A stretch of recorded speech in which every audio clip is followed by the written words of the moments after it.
A woman asked an Army general when was the last time he made love to a woman. The general replied, 1956, ma'am.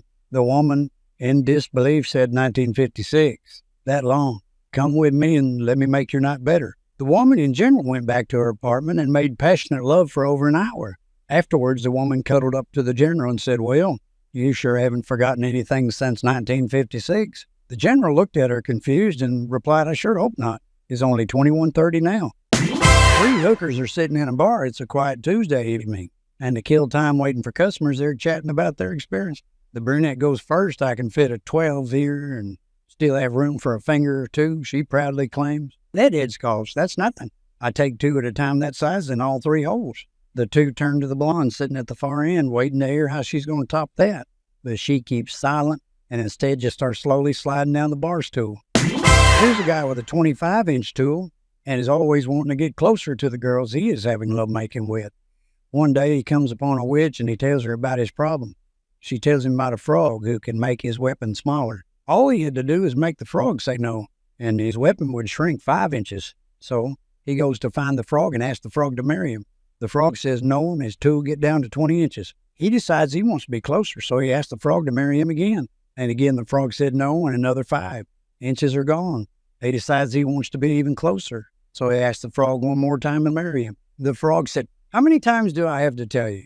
No, no, no, no, no. She goes into a dirty toy shop to buy a wanker.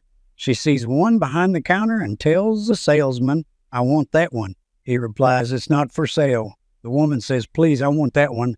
Again, he says, it's not for sale. The woman says, I'll give you $100 for it. And the salesman says, well, okay. 5 minutes later, his boss walks in and asks, how's business today? The salesman replied, it's pretty slow, but I just made $100 off of my thermos.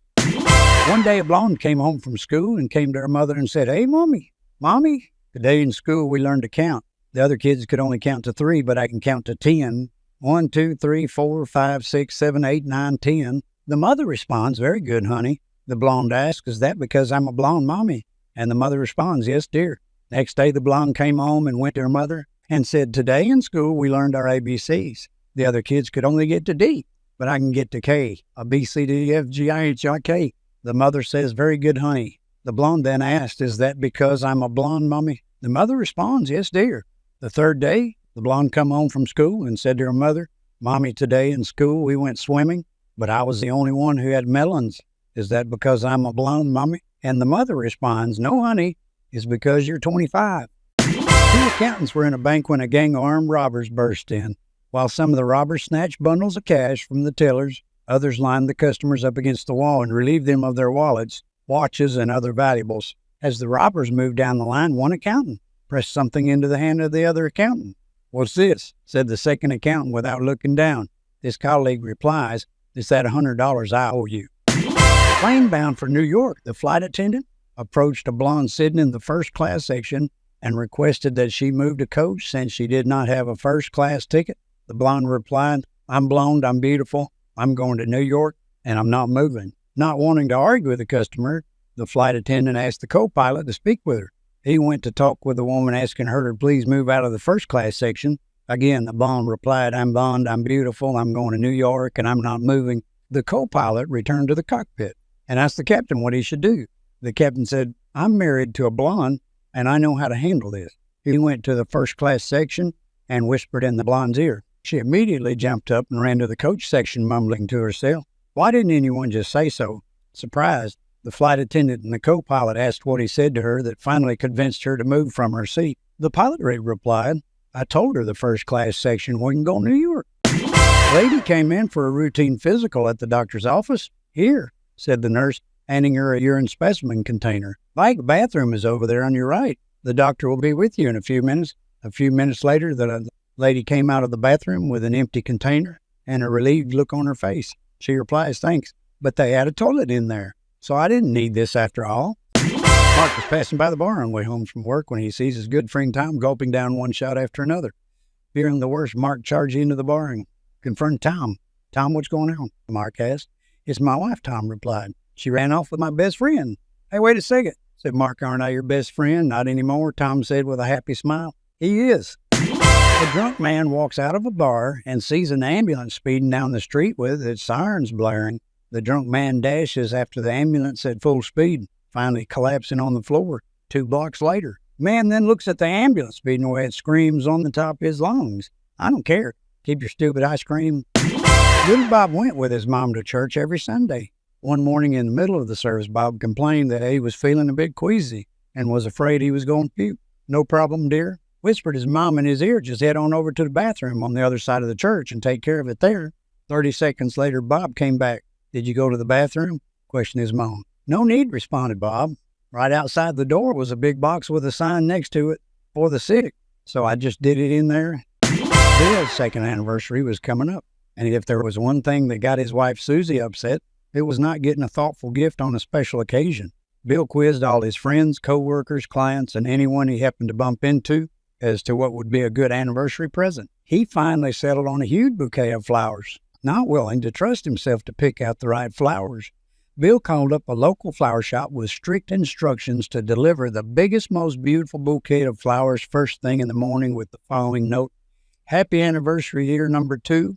The morning of the anniversary, Bill made sure Susie would be the one to answer the door as he waited anxiously in the other room. "What the hell is this all about?" hollered Susie angrily, holding up his well-thought-out note. "Happy anniversary year number 2. Edward was lying on his deathbed, and the family was taking turns spending time with him. As he was speaking to his young granddaughter Emily, Edward suddenly smelled an all-too-familiar smell. Why, it was his favorite apple pie. His wife saying he must have been baking it for him to enjoy this one last time. "Emily, dear," asked Edward, "would you please go ask Grandma for a slice of that apple pie? It smells so delicious." Emily ran off to fulfill her dying grandfather's last wish. A moment later, Emily returned empty-handed. "Where's my plea?" questioned Edward. "Grandma said it's not for now," responded Emily. "It's for the funeral." 3 blind guys were walking through the desert. All of them were thirsty, tired, and hot. All of a sudden, one shouts that he sees a broken-down car not too far ahead of him.